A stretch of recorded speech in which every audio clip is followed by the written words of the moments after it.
Dan di video kali ini, gue akan mengulas seluruh alur cerita dari film Korea yang berjudul. Film ini menceritakan tentang sebuah salon kecantikan yang dikelola oleh sepasang saudara perempuan. Namun sayangnya, salonnya itu selalu saja sepi pelanggan. Oke lah, seperti apa cerita lengkapnya, Wak? Hayu kita langsung aja merangkeun ke ceritanya, Wak. Film diawali dengan memperlihatkannya seorang wanita cantik yang bernama Kim Tae-ri. Kita panggil saja sebagai Tari. Tak lama kemudian datanglah seorang wanita yang merupakan adiknya si Tari ini. Wanita tersebut bernama Kim Min-hee. Kita panggil saja sebagai Min-hee. Diceritakan bahwa sepasang saudara perempuan ini baru-baru ini mereka membuka usaha salon atau toko tukang cukur. Namun sayangnya bisnisnya itu sangatlah buruk. Di mana dari awal pertama salon yang mereka kelola itu dibuka, tidak ada seorang pelanggan pun yang datang dan ingin dicukur di salonnya. Akan tetapi karena kedua saudara perempuan ini memiliki sosok dan penampilan yang sangat bagus dan sangat seksi aduhai geber-geber, pada akhirnya mereka kemudian memutuskan untuk menggunakan tubuh mudanya buat menarik para pelanggan dan memajukan salonnya dengan pesat. Dalam artian mereka akan melakukan strategi rayuan seks untuk menarik para pelanggan ke salonnya. Beberapa saat kemudian, Tari lalu mengatakan bahwa saat itu dirinya kurang enak badan dan ia juga meminta Min-hee untuk memijatnya. Namun kampretnya saat Min-hee memijatnya, si Tari ini malah kelihatan sange dan membuat bulu kuduk pria merinding melihatnya. Diketahui ia membayangkan dirinya seolah-olah sedang dicupang dan dielus-elus oleh pacarnya.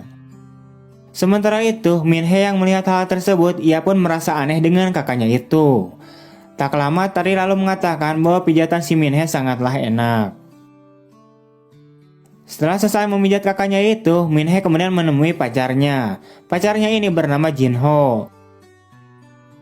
Keesokan harinya terlihat Min-hee yang sedang beres-beres di salonnya. Tak lama kemudian datanglah seorang pria yang ingin dicukur di salonnya.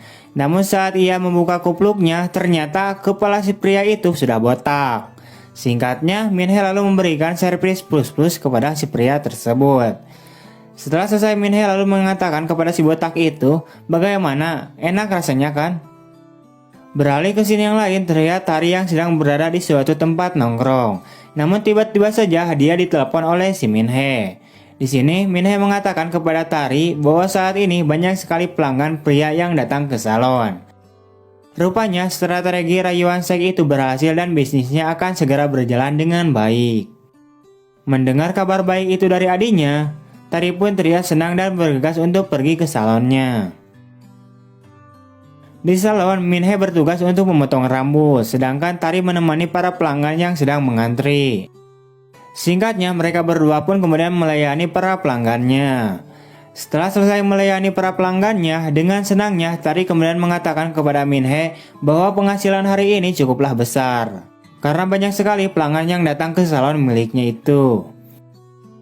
Di malam harinya saat Tari akan pulang, tiba-tiba saja pacarnya datang. Pacarnya si Tari ini bernama Kim. Di mana saat itu Kim baru saja pulang dari kerjanya dan ia memutuskan untuk melipir ke salon milik pacarnya itu. Tak lama kemudian mereka pun langsung bermantap-mantap Beralih ke sini yang lain, terlihat Min-hee yang sedang bersama dengan si Jin-ho. Di sini Jin-ho kemudian memberikan sebuah kado kepada si Min-hee. Setelah dibuka, ternyata kado tersebut berisikan baju dan stocking. Singkatnya, Jin-ho kemudian memakaikan stocking itu kepada si Min-hee. Pada akhirnya mereka pun langsung melakukan di dalam mobil.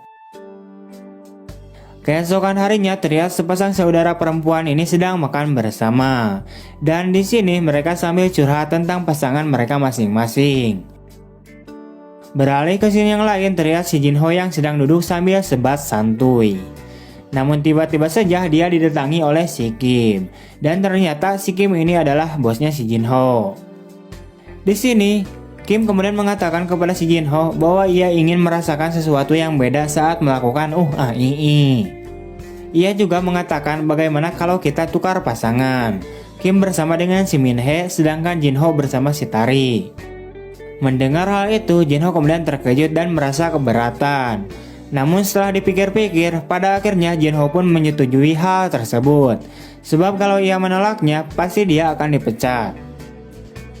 Singkatnya, saat langit sudah gelap, Jinho kemudian mengajak Minhe ke hotel dan menyuruhnya untuk menunggunya di kasur.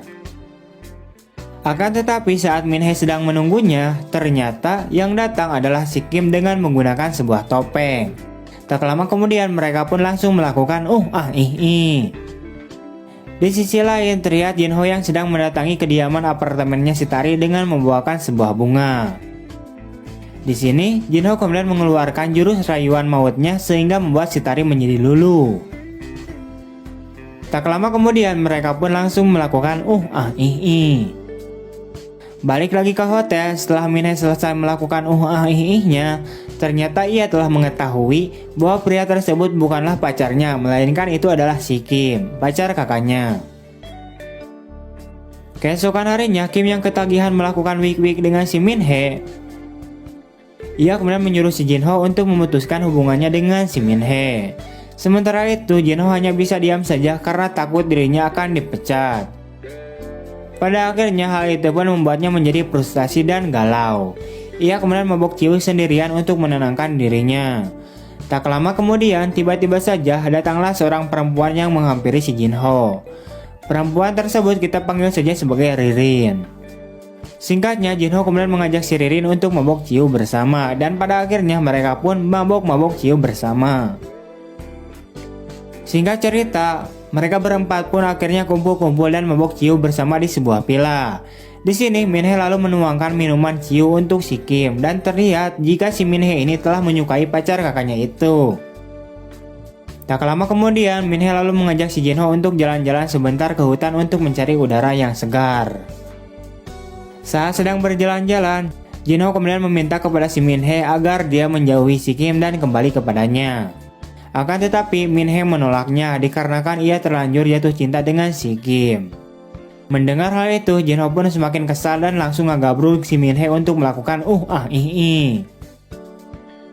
Setelah selesai melakukan Minhe kemudian memberikan cangcutnya kepada si Jinho, di mana cangcut tersebut merupakan cangcut pemberian dari si Jinho kemarin-kemarin.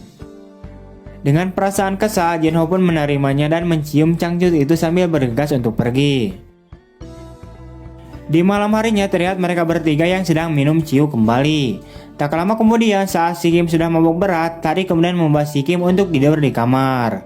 Sementara itu, Minhe menuangkan sebuah obat tidur ke minuman milik kakaknya itu.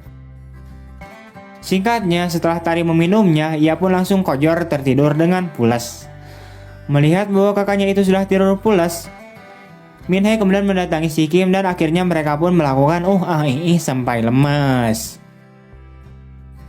Beberapa hari kemudian, Jinho yang sudah muak kepada si Kim karena telah merebut si Minhe dari tangannya, pada akhirnya dia mengatakan kepada si Kim bahwa ia akan berhenti untuk bekerja. Bukan hanya itu saja, Jinho juga mengajak si Ririn untuk keluar dari perusahaannya si Kim. Singkatnya, Ririn pun mau dan mereka pun akhirnya jadian. Keesokan harinya, Jinho kemudian menemui si Minhe. Di sini, ia kemudian memberikan celana dalam miliknya si Minhe yang sempat ia berikan lagi kepadanya. Singkatnya, Jinho lalu mengatakan bahwa ia sudah tidak tertarik lagi untuk mempertahankan hubungannya dengan si Minhe. Tak lama kemudian, tiba-tiba saja Ririn juga datang dan langsung mengatakan kepada si Minhe bahwa ia telah mengecewakan orang yang benar-benar tulus mencintainya. Setelah itu, Jinho dan Ririn pun bergegas untuk pergi, meninggalkan tempat itu. Sementara itu, Minhe terlihat sangat marah dan kesal akan hal tersebut. Setelah itu, film pun kemudian tamat. Oke, wah itu dia untuk alur cerita dari film kali ini. Semoga bisa diambil hikmah dari cerita ini. Meskipun gue sendiri cukup bingung apa hikmah yang bisa diambil dari film ini. Oke lah, gue rasa cukup. Terima kasih telah menonton.